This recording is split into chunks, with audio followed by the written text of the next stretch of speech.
Hi there. Come on in. Come on in. We have a very special guest for you today. It's Saturday. We're just going to be hanging out, taking a nice Saturday lime.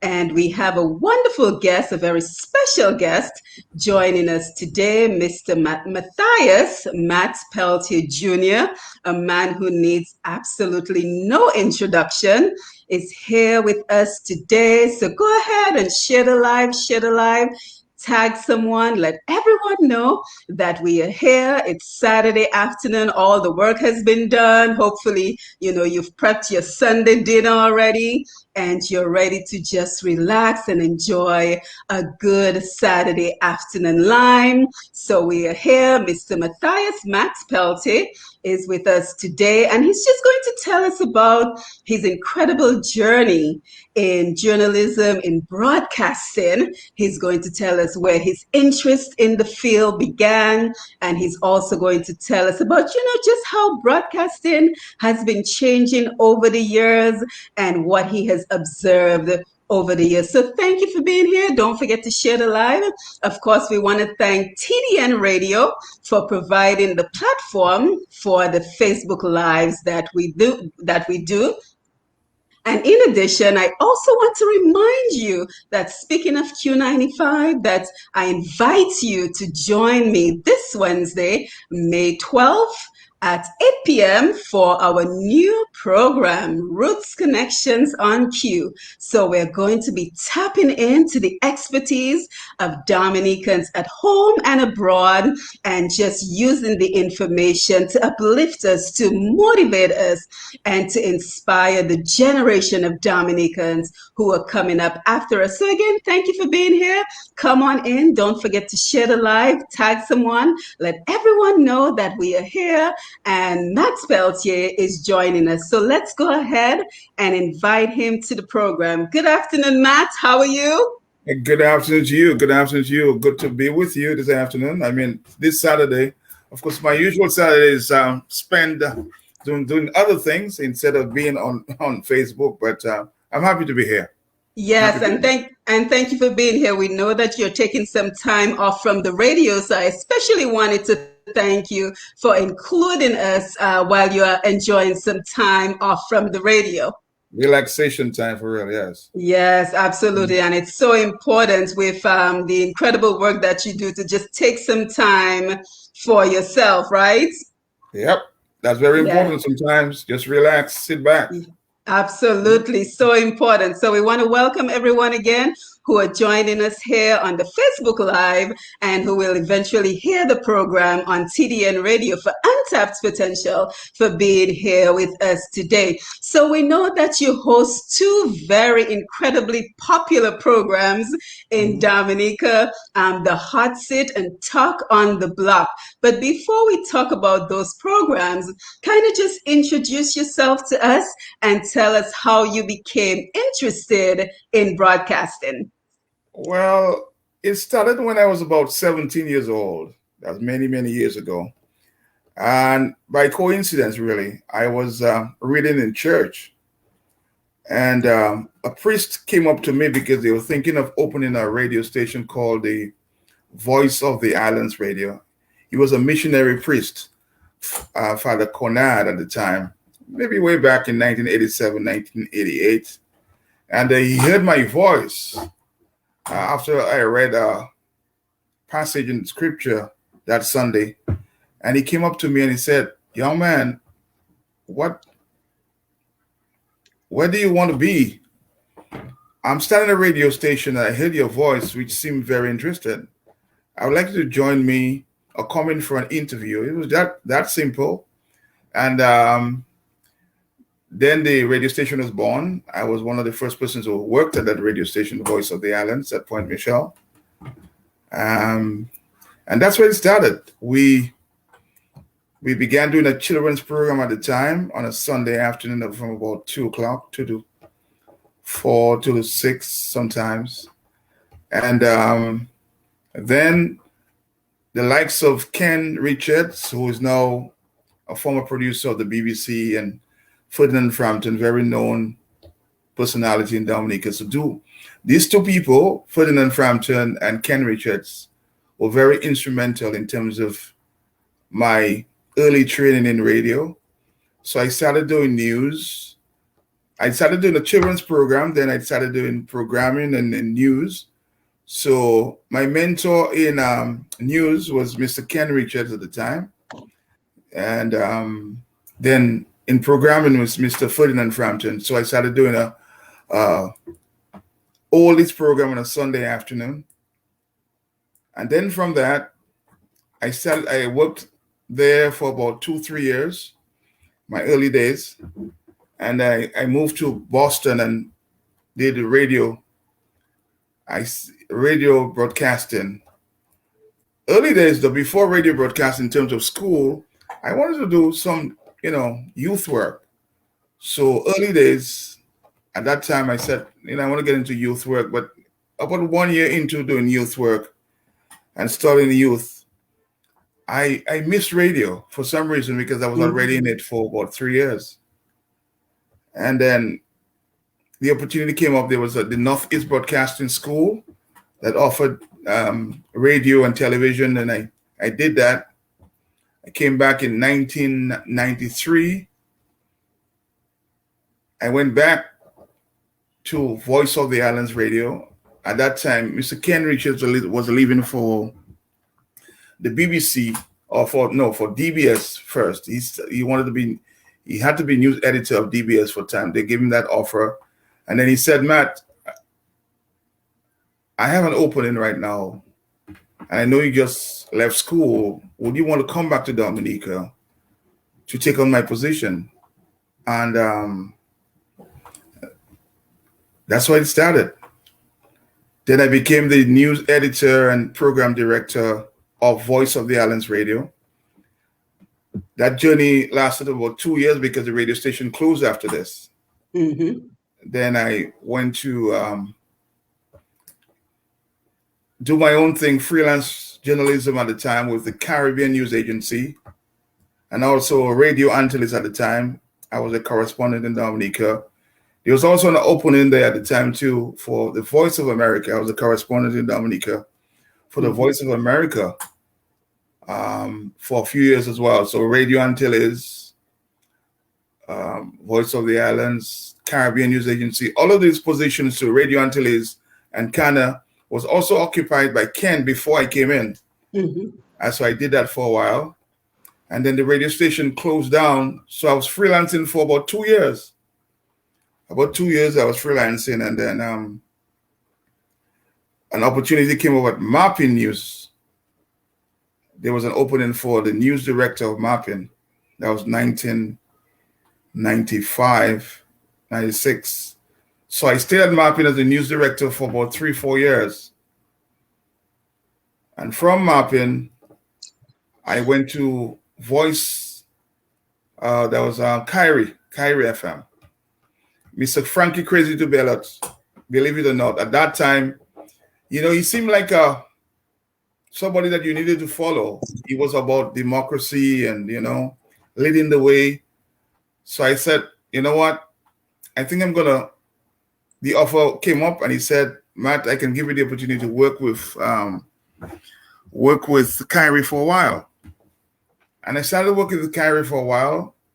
That was 1996 to that was after Mapping. I went to Kyrie. So Mapping was 95, 96 to 99. And from 1999 to 2000, 2001, I was at Kyrie for a few years, yes. And then I broke up from Kyrie because it was beginning to get very political, and I'm a very independent kind of person.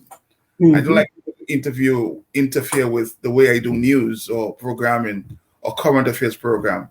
So I moved away from that because it was becoming very political. And I decided to start my own newspaper with a group of guys who were thinking the same thing. So I opened the Time newspaper. It became very popular very quickly. And then I moved away from that because at that time, the paper closed down after the Prime Minister at the time, Mr. Roosevelt Skerritt. It was the first time I think he took somebody to court, and that was me. Hmm. So yes, it was at that time I wrote the story, the very famous story that will live on forever. $5,000 salary, $1 million asset. So that happened in 2007. And from there, Mr. Sheridan Gregoire at the time said, Matt, I really want to give you an offer to work with my radio station, which is Q95. So that was in 2007. So I said, you know what? Let me see what will happen, because I love being independent. Mm-hmm. Actually, I went back with mapping and being the political correspondent at the time, because I love political news. And then from there, I stayed with Q. I didn't know the journey would have lasted that long.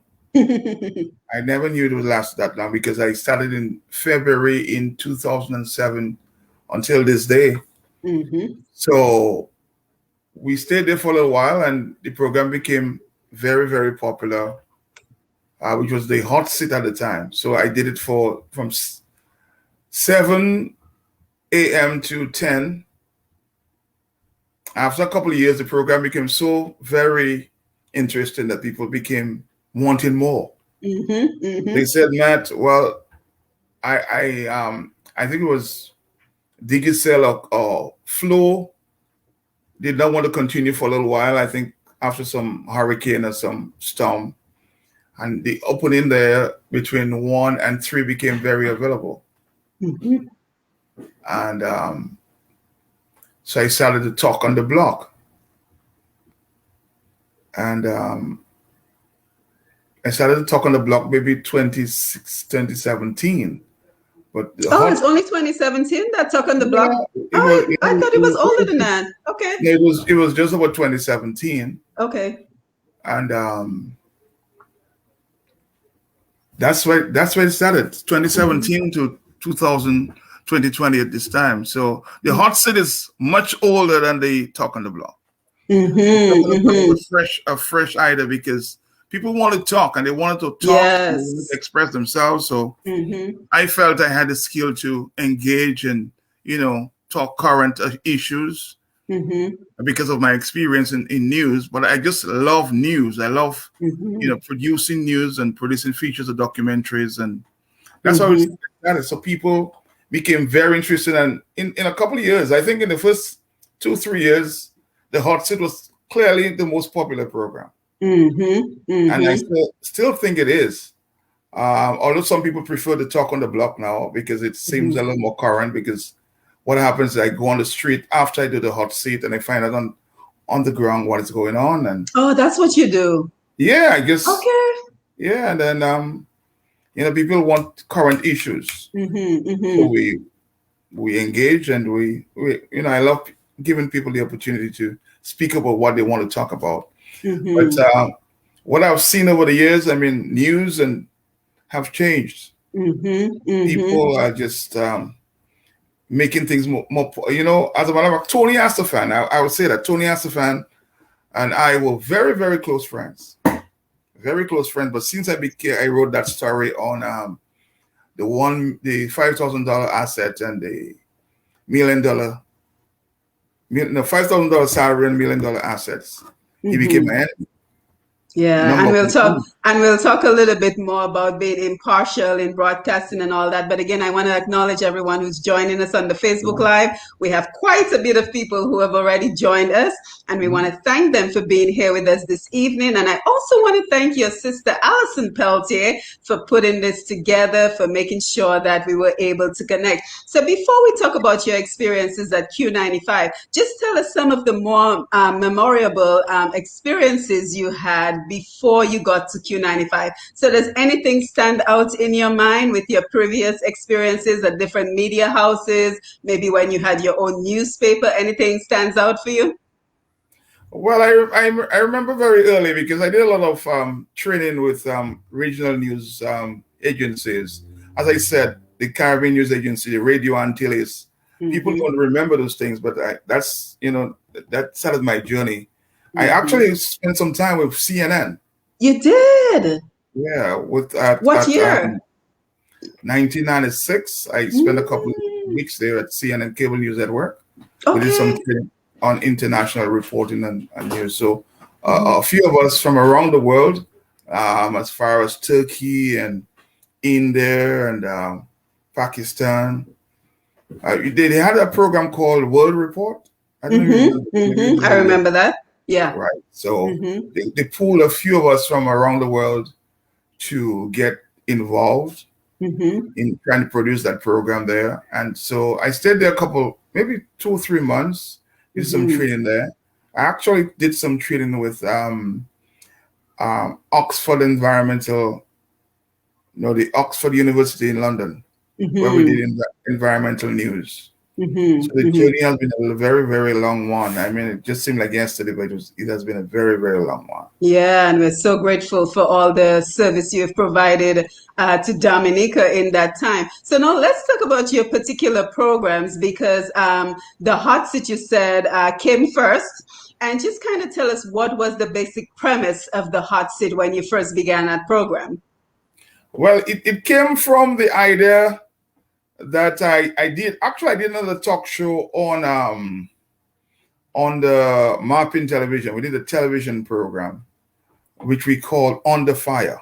Mm-hmm. So I got inspired from that. And Mm-hmm. Ken Richards had left the BBC for about 2 years, came back while I was a news editor at Mapping, and produced a program called On the Fire. We had persons like Eugenia Charles. We had some good guests at the time. And Mm-hmm. I thought it was lacking. Something was lacking. Current affairs production was lacking in Dominica at the time. Mm-hmm. So as soon as I left Kyrie, a few years after I left Kyrie, because I used to do the I don't know if you call it, you know the hang. Yes. Mm-hmm. Yeah, Okay, I so know that that's where I program. started Mm-hmm. talk from the hang, Mm-hmm. and it became quickly popular. So I realized Dominicans just love to engage and talk about the current day issues. So when I left Kyrie, I went into my newspaper, and it was missing. People were meeting me in the streets and saying, "Matt, when you go coming back to radio?" Mm-hmm. So I stayed it with the Times newspaper as the editor, the managing editor there, and I was harassed on the street because people were missing the hang. On the radio. Right. A few people like Kamala John Baptist took over at the time, but I was still getting the harassment on the radio. Mm-hmm. Um, Matt, come back to radio. We need you in radio. We need you in radio. So come back to radio. So as soon as when Sheridan Gregoire at the time, said, Matt, we really need you on the radio. So please, we want to make you offer, come and see what you can do. And then that's it. My journey just began there. People in Mm-hmm. Dominica love current affairs issues. It doesn't Mm-hmm. really matter if it's politics, if they want to talk about um, love, if they want to talk about anything else, religion. I don't like talking religion too much, but No. people love talking religion. So Mm-hmm. you'll find the controversies, it might be gay, homosexuality. It's Mm-hmm. everything they want to talk about. So Mm-hmm. you give them a chance Mm-hmm. to exhale. Mm-hmm. Some people don't like it, but that's what it is. Absolutely, because people sometimes just need to vent. And Yeah, you said something I thought was so interesting that after talk on the hot seat in the morning, you actually go out into the street to find out what is yeah, going on. So is that how you come back at 1 o'clock with yeah. talk on the block? You literally go down on the block. I find out what's on the block, and I come back and talk about it. Yes. Yeah, that's what it is. Yeah, that is absolutely That makes it current. right, right. That makes Yeah, it that current. Yeah, that makes it very popular. And of course, we want to thank everyone again who's joining us on the Facebook Live. Allison has made it, so we're Yes, happy yeah. Mhm. that she is here with us. But just kind of tell us some of the challenges that you faced along the way, Matt, because as you know, this program is all about inspiring those who are interested in particular fields. And we just want to make sure that we don't only present the rosy aspects of it and how you were able to grow in the field. But what would you say have been some of your challenges over the years? Well, I wouldn't. I mean, I have to be very honest. I've been very privileged. I've never had to, like, people, the younger people in journalism and in reporting, I've never really had to apply for a job. Wow. I never really had to apply for Good a for job. you. As I Good said, for it you. started in church, and that's where Yes. my journey began. Yeah, Yes. because I was just reading a scripture in the Bible one Sunday, Mm-hmm. and the priest approached me, Mm-hmm. That's and amazing. I have never really I never really sat down and had to apply for a job because it almost seemed like it always flowed, Mm-hmm. Mm-hmm. and that people always offered me these opportunities, Opportunities. and I want to be Yeah. thankful and grateful, for all the training I've received over the years, but Mm-hmm. Mm-hmm. I wouldn't say challenge. I wouldn't say that I've really had a challenge in Good broadcasting. for No, you. Good for I don't you. think I have that. I don't think I Yeah, have. but you also speak to something I speak about a lot as well. Be always being fully prepared. Yeah, Because if not for putting your best foot forward on that Sunday morning where the priest noticed you, he would not have approached you. It's yeah. But because you did a I good used to be, job. I used to be a full-fledged Catholic. As a Mhm. matter of fact, I used to be an acolyte. Mm. So I was really deep in the Catholic Church for some time. Mhm. So I don't know. The priest approached me because he thought I had a good voice. Everybody said, "But Maury, where did you get your voice?" It was Mhm. just observe. I didn't know I was into that broadcasting kind of Mhm. favor. And the priest noticed that. He said, "I really want you to work with me," and that's where it started. Mhm. Mhm. And Absolutely. I've been blessed. I want to thank God, my parents, and my family for giving me always an opportunity to just be open minded and to speak to the issues that I'm concerned about. You Mhm. know, I've Yeah. never been blocked in a square. Right. So I always like thinking out loud. Actually, as a youth too, um, before entering radio, I was a very active young person in terms of the community and my Mhm. country. Um, in 1987, when I traveled for the first time, again another opportunity. I was the youth director of the summer school. Mhm. And I was the longest service news director from about 12 years. Mhm. And after 3 years or 4 years after doing this for the youth division, that's what inspired me to get into. I wanted to get into youth work. I went Mhm. to Carriacou as the lead person for an American Crossroads, meaning I was a mentor in terms of getting American students to come to work in the Caribbean. Mhm. So from there, I went into, as I said, this broadcast. I was introduced into radio journalism. Mhm. You Yeah, know, but it's interesting because you may not have personal challenges in media, but I think one of the challenges that I'm hearing you talk about in general is just being able to stay impartial. So, what is your view on that? Because, for example, you mentioned leaving a particular job because you felt there was a certain pressure to sway in a particular direction. So let's talk about the importance of remaining impartial in media. it is important to remain impartial because I started that way. When I started with Ken Richards and Mr. Ferdinand Frampton, the the influence that we have today was not there. The Mhm. political influence, the pressures that now people feel.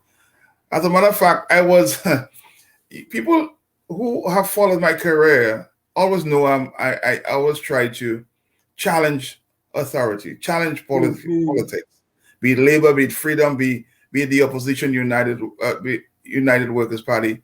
Let me share something with you. When Mhm. I was at Mapping Television as a news director, I was challenged by Eugenia Charles, who felt that was I was not fair Hmm. at the time. During Mhm. the reign of the United Workers Party at the time, Edison James felt I was not fair. Mhm. And now the Labour Party feel I'm the greatest enemy. So Mhm. I've had all the challenges from Mhm. the Freedom Party, from the United Workers' Party, from the Labour Party. Mm-hmm. So I know that I'm doing the job that I was, trained to do. And I'm doing it well because I have enemies on all sides. People love me. Right, People, because you don't people sway love in me one direction. because I tried always to maintain the center Mm-hmm. all the time. Mm-hmm. Mm-hmm. And you have enemies on all sides. I mean, I'm hated because I do my job. Mm-hmm. I do my job. But one of the challenges we have in media, and I can tell you now, is the owners of the radio stations at various levels. We need to get the radio station managers very independent. I can say that Mr. Sheridan Gregoire has maybe done the best Mm-hmm. from all my experiences. But every time you enter a radio station, a television station, people always want to, exert their influence in terms of getting you what to do, what they want you to do. The reason I was given a job, for example, at Mapping TV, when I first got an offer, I said to Mr. Ron Abraham, he can tell you today, I said, Mr. Abraham, I will take your job offer because if you are now, or somebody exposes you and say you're in drugs, I have to write the story. That's powerful. You understand? Right. And he said, young man, you have the job. Wow. Yeah. So That's true journalism. People think I take sides. Mm-hmm. I love what I do. I don't, take sides for any political party. Right now, the Labour Party will think that I'm the opposition. I'm with the opposition United Workers' Party. And you hear that all the time. Oh, Mathias workers. Because the Labour rights don't like what I do. Mm-hmm. But early days when I was with the Kyrie radio station, which is now, their radio station, I was the most loved journalist and the best since sliced cheese. Mm-hmm. But once I turned the chick and wanted to do something else, I did not do what they want to hear. They started hating me. Mm-hmm. But I think one of the persons who understand me very well, one of my friends who understand me very well because he has followed my career, is Frederick Barron. Mm-hmm. I know him well. Mm-hmm. Yeah, Frederick is one of my friends who seem to know me very, very well. Mm-hmm. And I don't hate anybody. I love everybody. You hear me on the radio saying, some hate to love me or love to hate me. And some love to hate me. That's just, that's where I get it from. I love to hate. Some people love to hate me. Some people hate to love me. Some people just love to love me. Mm-hmm. And I'm who I am. Mm-hmm. I just love doing the people's work. That's what is very important. The people is very important in this thing. Very, very important. Yeah. And I'm sure it's just so difficult to remain impartial because you're being pulled in so many different directions. All different directions. All different directions. This one wants you to sing their song. That one wants you to sing their song. And of course, you have the mic to the entire world. Yeah. So that's a big consideration. Yeah. And then it's a challenge because everybody wants you to do what they want you to do. Mm-hmm. Absolutely. I feel for them sometimes because they want you to hear. They want to hear what they want to hear. Right. Which is not always on their side. Mm-hmm. But that's politics. Mm-hmm. That's politics. Yeah. And then, the other challenge we were talking about, Matt, before we came on is just, yes, we have to speak current events and that catches everyone's attention, but just the span of time people are able to focus on. It seems like everyone now just wants to hear sound bites. They want sound bites. We lack the ability to concentrate on extended news. So just kind of tell us, how do you see media changing in general? Well, I will say that as we speak, we have a serious challenge, and I think I spoke to you off mic about it. What I have referred to as community journalism. Everybody wants to be a journalist, and every story for them is the right story.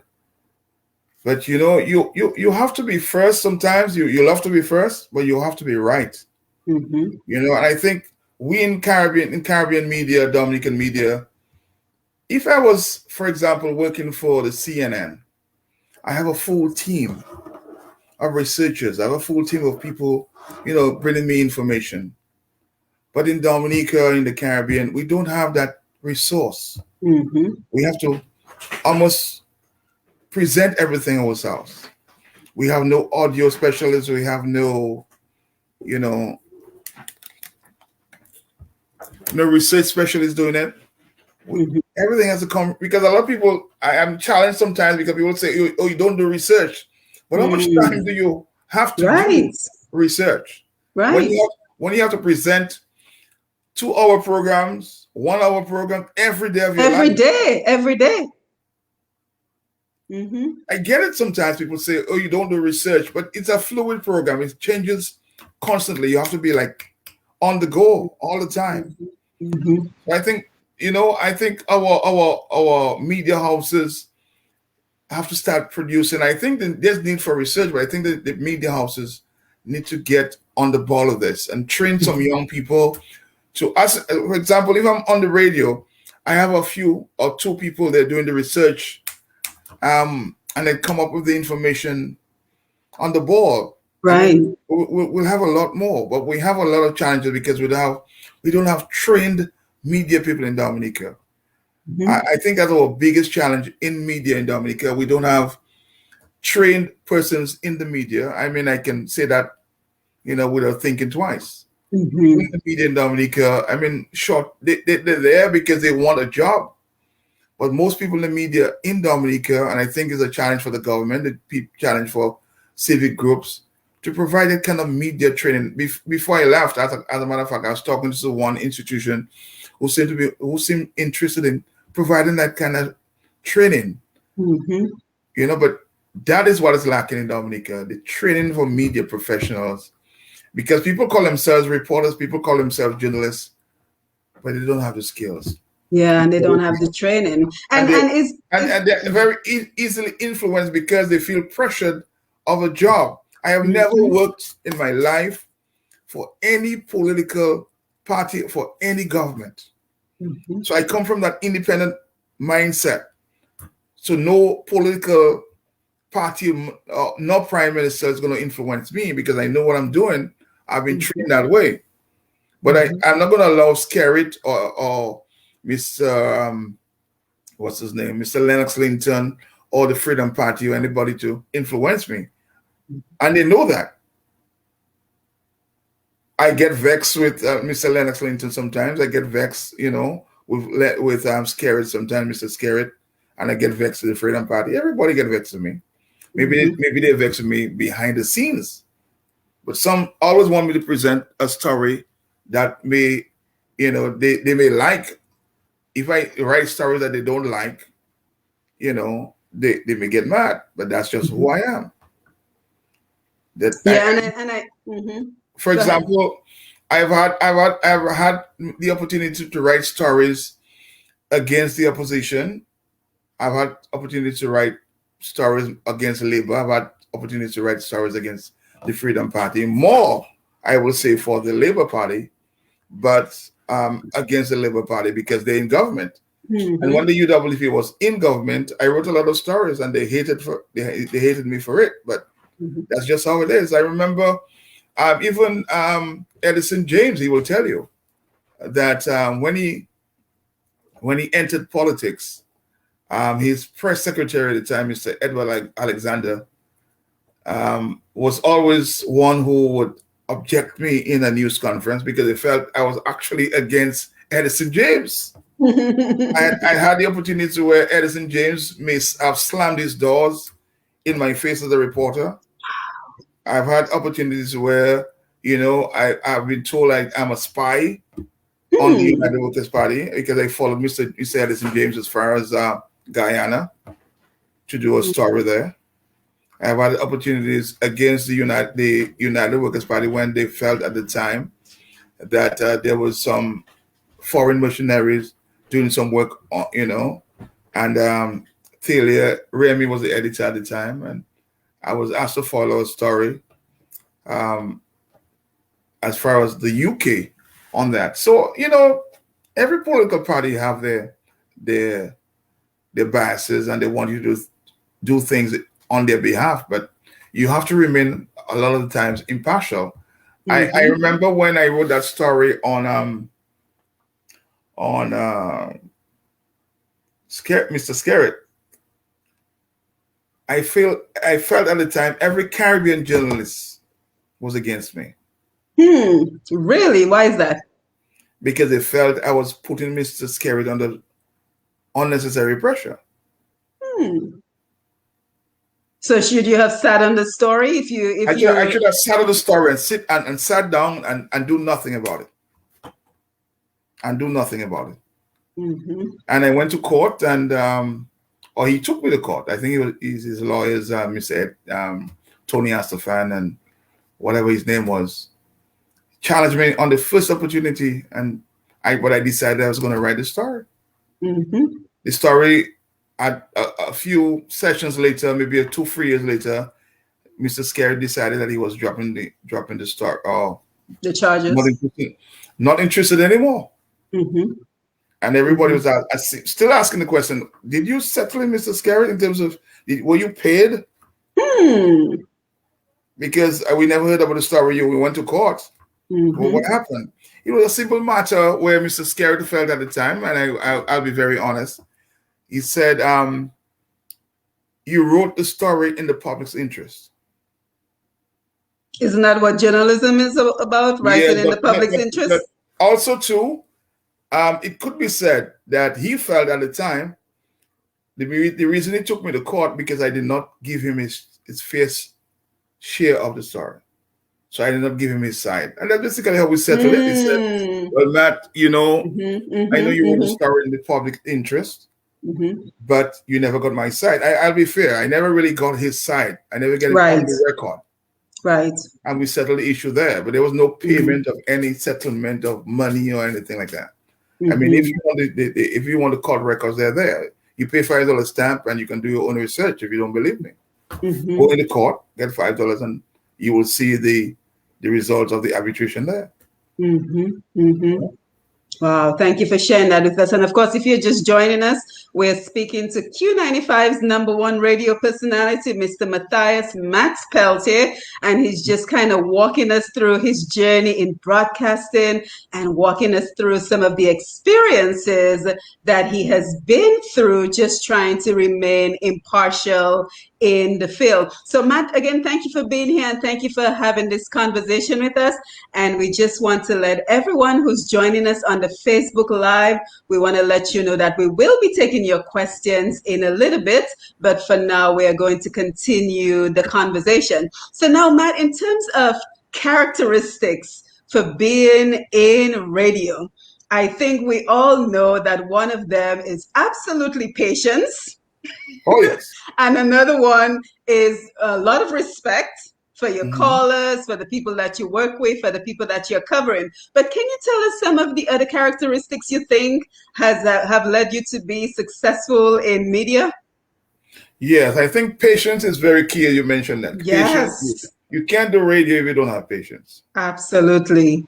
They say you have to have patience like the hospital, but you need to have a lot of patience. Right. A lot of patience. You Mm-hmm. have to also respect your guests Mm-hmm.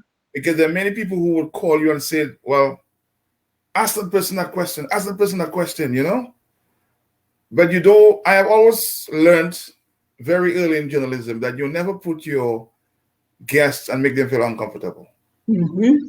You always have to respect your guests. Doesn't really matter how many questions come up and you feel somebody's going to embarrass your guests. You have to try to avoid it sometimes. You have to Mm-hmm. be diplomatic because you want the questions answered, but you have to protect your guests most of the times. Mm-hmm. Protect your guests most of the times. Because you come on the hot seat, but you expect hard questions, but you don't want embarrassing questions. Because Mm-hmm. once you put your guest in that corner, it's like a dog. You corner a dog Mm-hmm. and you get the worst. The Yeah, reaction is, and then if I'm a potential guest listening to you berate this person, I'm not gonna come on your program. yeah. Although Period. a lot of people tell you I will stay away from Matt's program Mm, because they feel that I'm going to ask them some hard questions and embarrassing questions. But I don't go down that road. I don't go down that road. mhm, I always try to respect my guests. I will ask you very hard questions. You might feel uncomfortable, but mhm, I try to respect you most of the times. mhm, If you as a guest want to be disrespectful, then that's a different lift. But mhm. I'll try to protect you the most that I can.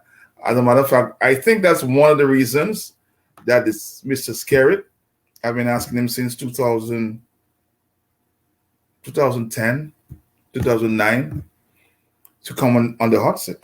He has Mhm. refused because most of his supporters, most of his maybe lawyers or political friends will tell him stay away from the program because they feel I'm going to embarrass him. But I will never try to Right. embarrass the prime minister. You have to Mhm. respect the office. You might not like the person, but you have to respect the office. I will never put him in that. And he has asked me on many occasions since he started his Untapped program to come. Oh, He he's said, asked you to come on his program? oh yes. On a few occasions, Interesting. you asked. Interesting. He has asked a few of his close allies to try to talk to me about coming on his program. But I said, I've responded by saying, Mr. Scarrett, I mean, all due respect to you, I've been asking you for 10 years to Right. come on the hot seat. Mhm. On maybe 2 or 3 occasions, he has promised. I have had recordings of him saying, "Yeah, man, I'll come on the program. I'll come on the program." He has never shown up. As a matter of fact, one time I thought he was really coming, and I, you know, scheduled him that morning, and a couple of minutes before, he said, I saw his security and his secretary kept coming up my steps. So I said, "Well, where's the prime minister?" The prime minister suddenly can't make it. Well, his security and his secretary were coming up the steps without So him. to Q95, then So he just were they going to he was on no represent him? show. What He was the said point? the prime minister couldn't make it. I said, really? I mean, he has given me interviews on the telephone, like Mhm. when there is a storm or when there is some disaster taking place in the country. But just and he's been graceful and say, well, yeah, I can talk to you now, but never on any political program, never Mhm. on any program he felt that I would embarrass him. He has never been. Mhm. And that was never my intention to embarrass the prime minister, because I want him to. I want to give him the opportunity to, interact with the public. Because I have most. I will say I can boast and say I have the most listeners. I So I would think agree. he would get an opportunity to speak, and I think Mhm. most of my listeners they won't admit it are the laborers themselves. Mhm. You know. Mhm. But I think I can give him the opportunity anytime. I said it's an open door policy with the prime minister. If you want to come, feel free Mhm. to come. Mhm. Mhm. I've invited many guests over the years, Mhm. and I've spoken to many prime ministers over the Caribbean. I missed that point in my journey in terms of journalism in 2000 when Ruzi became prime minister. He actually, I think, because of an interview I did during during the election campaign, one interview, he felt at the time changed the political campaign Hmm. in his favor. Many people Interesting. many people don't know that, but I think as a result of that interview, when he became the prime minister, he said, "Matt, I want to be a very transparent prime minister," and he said, "I will be traveling on a few occasions to overseas countries, and I want you there on every trip that I make, Interesting. because I want you to report back to the country as to what I was doing. I just want to be very transparent, and I Wow. want you there with me." So he asked. It was myself, Mr. Felix Augustine at the time, with the Yes, GIS, Felix talks about that a lot. Yes, I remember that. Carlisle John Baptist at the time, Mhm. freelance. I voted John Baptist. So I think were the most the reporters that traveled with Rosie. But I think I traveled with him the most. I went to a few countries with him. I went to the States a couple of times. I went to Canada. His first trip to Canada, I was there. I went to Libya with him. I went to Malta. I went to a few countries. Yeah. So I've been around Grenada. He went back there for the first time, and a few of his regional trips I took with him. The first time he went to Martinique, and Martinique I was there as well. So a few countries when during the 8 months of his reign. But he wanted me there because he wanted me to report of how transparent he wanted to be with the Dominica people.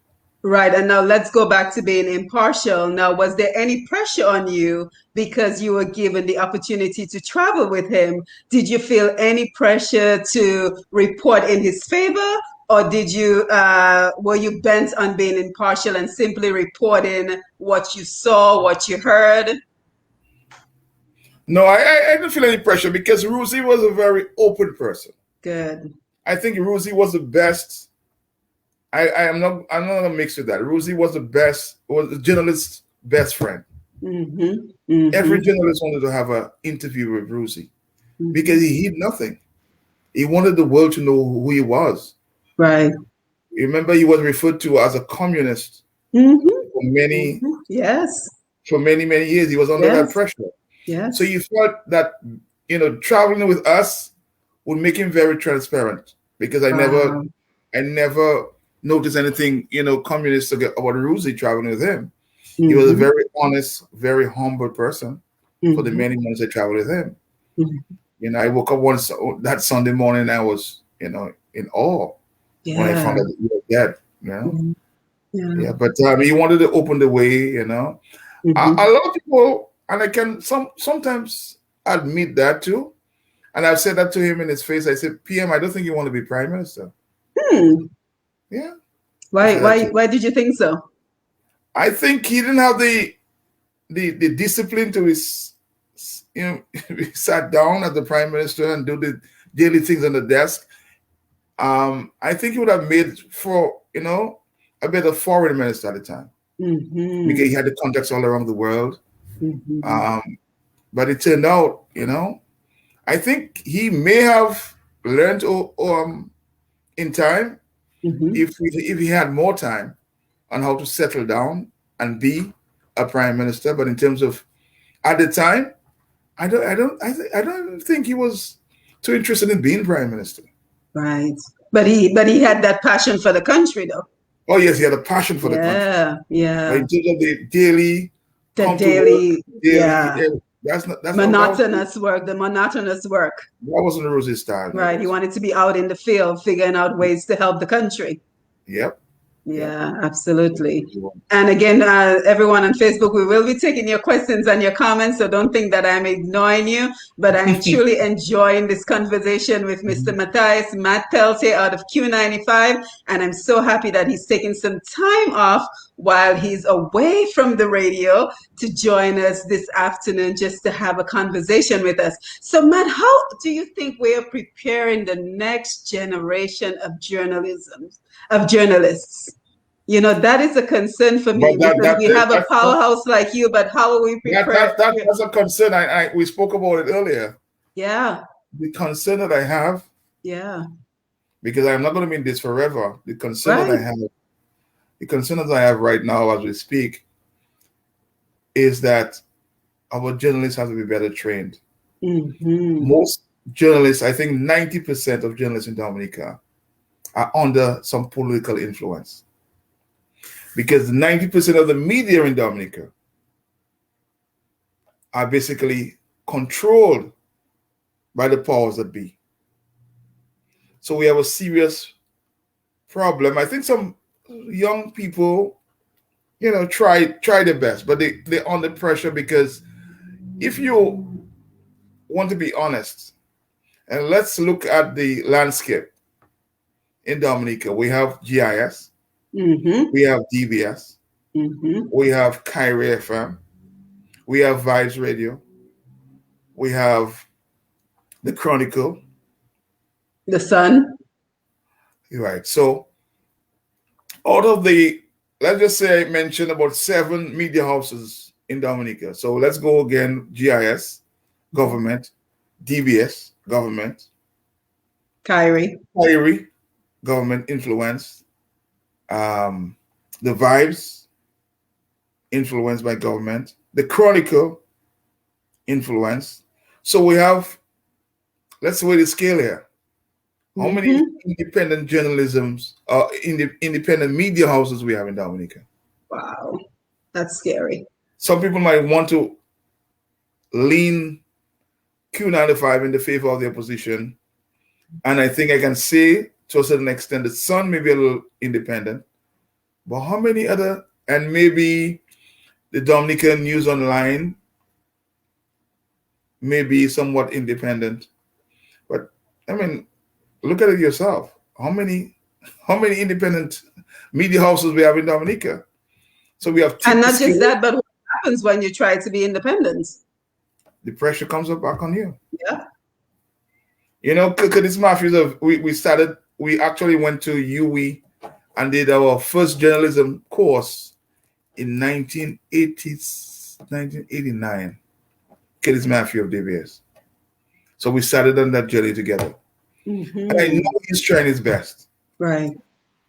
But how much more can you expect from Curtis when every day he's under pressure from the powers that be? People actually tell me that I protect Curtis at DBS Radio. But I know he's trying his best. And we talk privately as media people. I know he's trying his best, but he's under the political gun. He doesn't have a choice. Right. Because DBS has its own agenda. Kyrie has its own agenda. GIS. How many times you see an opposition interview on GIS radio, on GIS TV? You don't. So it's I mean, the media people in Dominica are under pressure, and I think they need to provide training. If you want to do training for journalism in Dominica, communication specialists, we have to find a way of. Are we going to lose journalism? We're going to lose media. Right.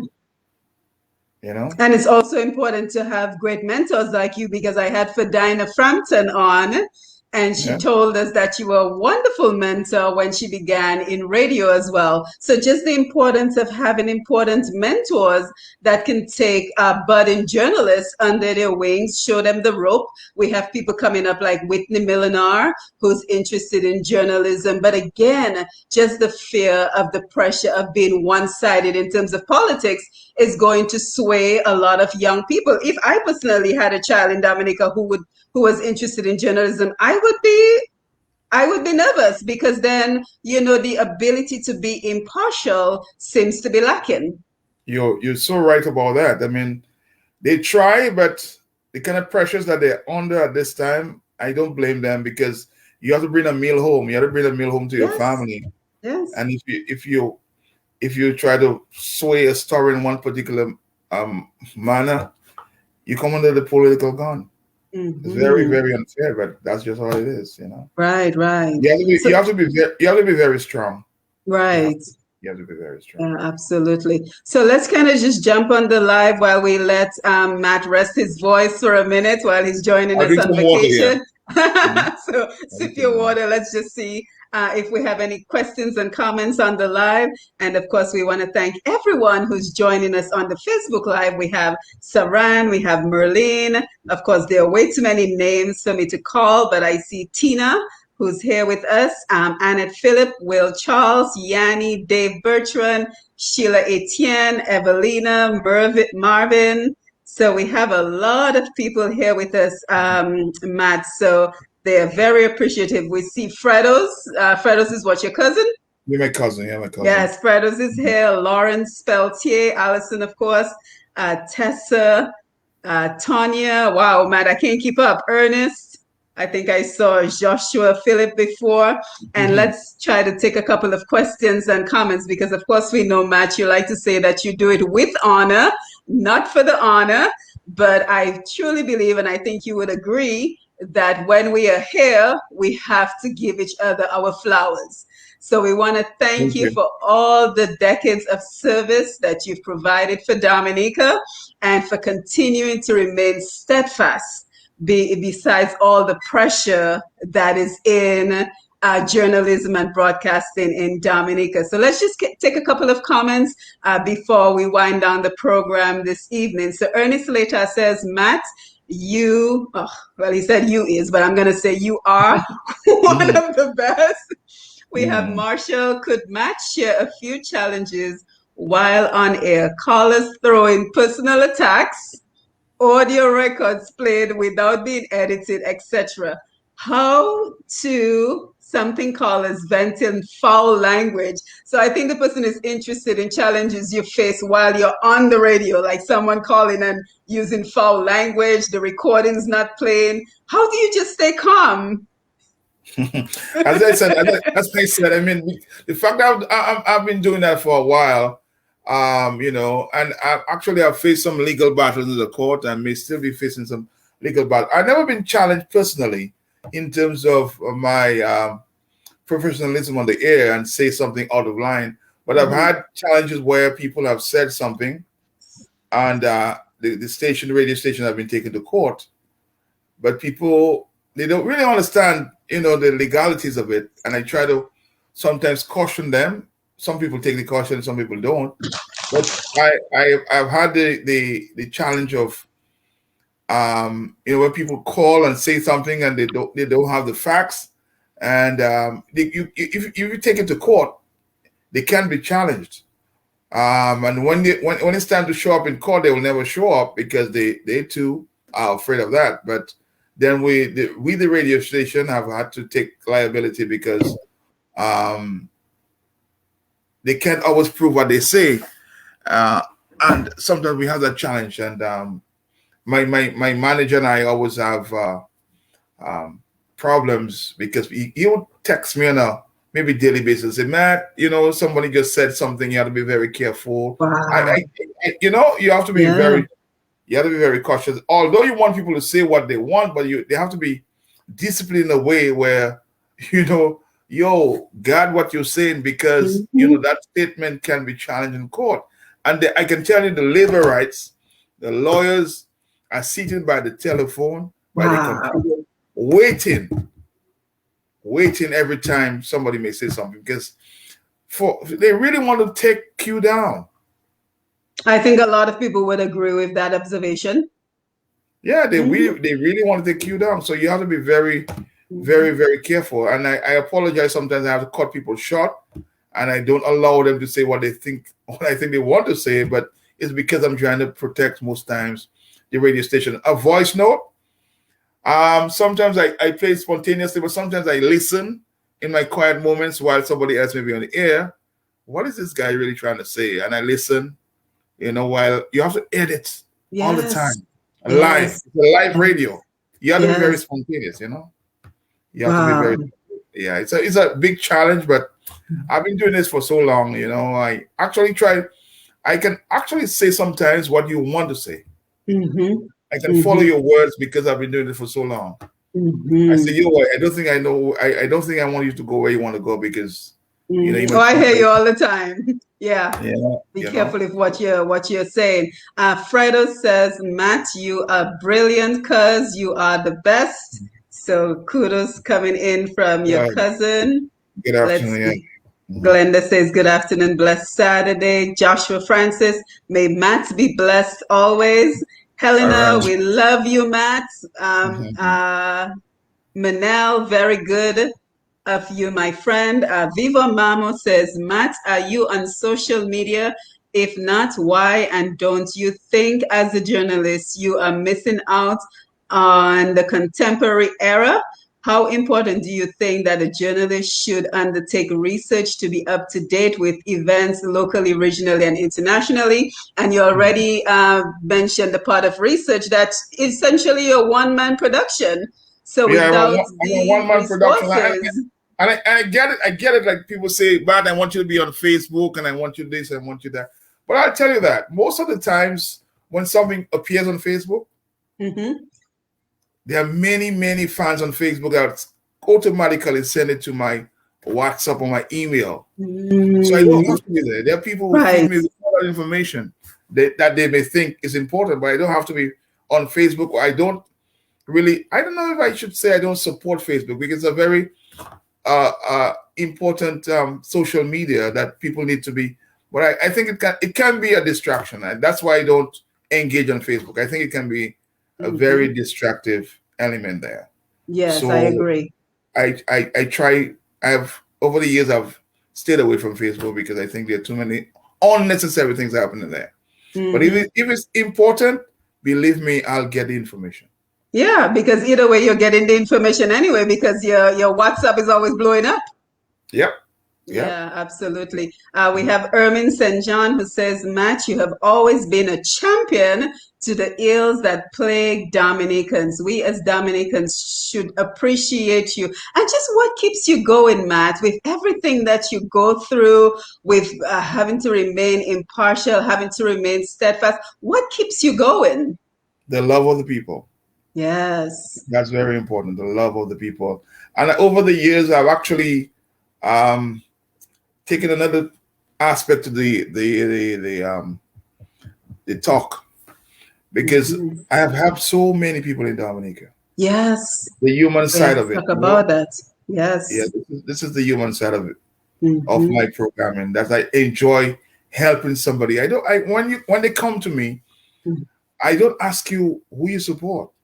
I Absolutely. don't. And I think over the years and history will prove me right. There's no other media personality that have helped persons, you Mm. know, in fields that they have to find monies for health Medical purposes, health. medical health, and the likes. Hmm. Hmm. We have done it, and my radio station just love helping out people. So I Hmm. do what I have to do because in my Hmm. in my down days, people help, and I think always that I've always said that when you do, you get back so much. Hmm. You just said you say it to yourself, it's because I did this, and God gives you Absolutely. what you don't expect. Hmm. So I do it Absolutely. with open arms, and I try my very best to help others, in any humanitarian way I can. Hmm. You know, And do you have any sense of how many people you've assisted over the years, Matt? Because it I do. seems like there's I do. always someone needing help. Every day I get offers. Every day Yeah. people come to me for help, but I mean I can't always help. Wow. I've actually changed the process because it's become very challenging. In the way I said, you write to the manager, and if he feels it is important because of I'm Hmm. inundated with requests. If he Hmm. thinks it's important, then he will come through me after he get the request, and he said, Matt, I think we should help that person because if we have to do it every day, Right. It would take over the whole program. yeah, people come to me with help, or they want assistance to have surgery, cancer, or any medical challenge they have. Hmm. It can be overwhelming sometimes. So I have taken away from that, giving it to my management to control this time. Because You have to. You absolutely have overwhelming. to, because I'm sure you're inundated with requests. Yep. Yeah, absolutely. Every other We day had, we get a request for something or the other. yeah, it's so unfortunate.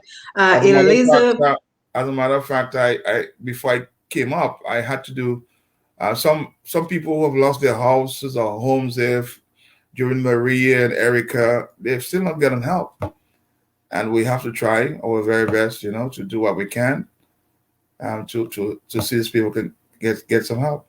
mhm, absolutely, and we thank you for that. Eliza Baby says, Matt, you've done a splendid job over the years. Kudos to your great job. Let's see, as Matt said, as in his case, can be faced by a myriad of challenges on the airways. That's from Tina. Peter Thomas, Matt, keep on keeping on. Had it not been for you and Q95, a lot of people would have been stressed for the simple reason that they wouldn't not been able to vent out their frustration. Just so let's just talk about the importance of just having people vent, Matt, because it seems like there's so many challenges that people face in Dominica, and just being able to vent and to be able to talk about it seems to be so important to them.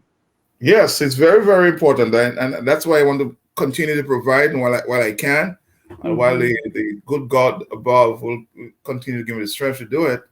I just love people to, if, put it this way, if Q95 radio was not around, I think we would have had a lot more protest action in Dominica, because they have to find a place to vent. And if the opportunity was not available, that medium was not available, then imagine just shutting Q95 down. Try this for 2 days.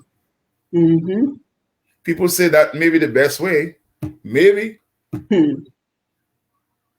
But I think, that medium is available, should be made available for people to express themselves. I mean, we say we live in a democratic country, but do we really live in a democratic country?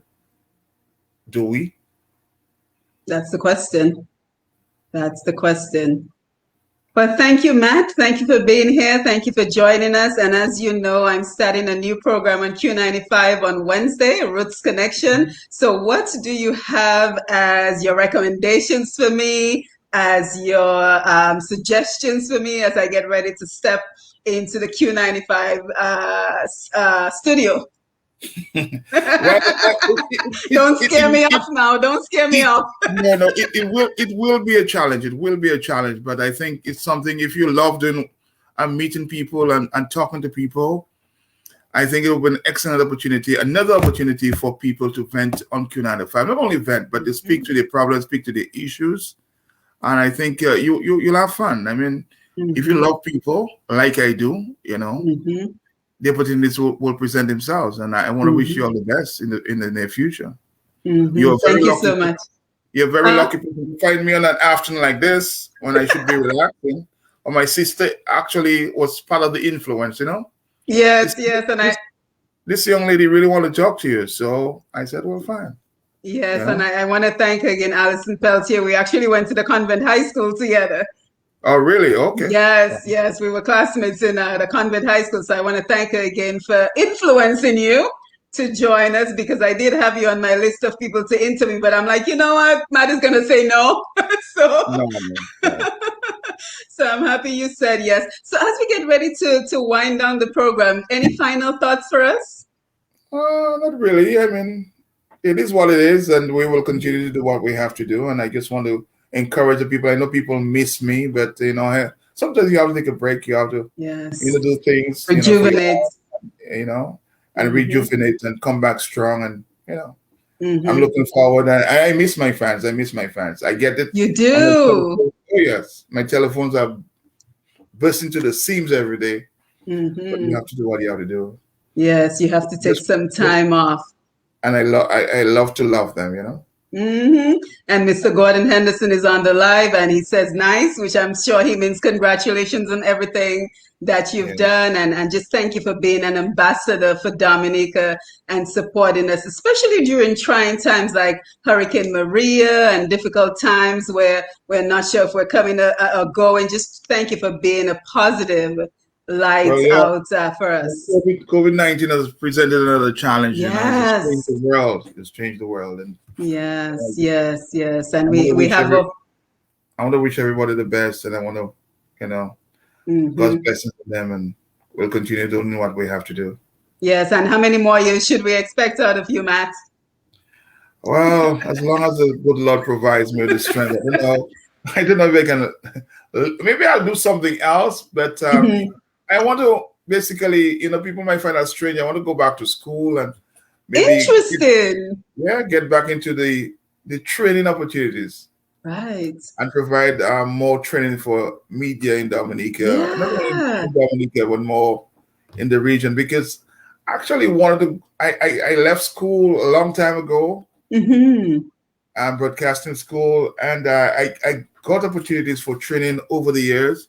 But Mm-hmm. I think I want to go back to that. I want to go back to going back to school, and it's a little late now, but I still think I have Mm-hmm. a few years that they can impart knowledge and train. I think that would be absolutely wonderful, Matt, if you could be that source of training that we say is so lacking in Dominica, if that is an area that you're interested in, that you can bring that to potential journalists in Dominica. Yeah, I think that as I said is lacking, and I think we have to Mm-hmm. provide an opportunity for the younger people who's coming up. As I said, I'm not Mm-hmm. going to be here forever, and I want to provide Right.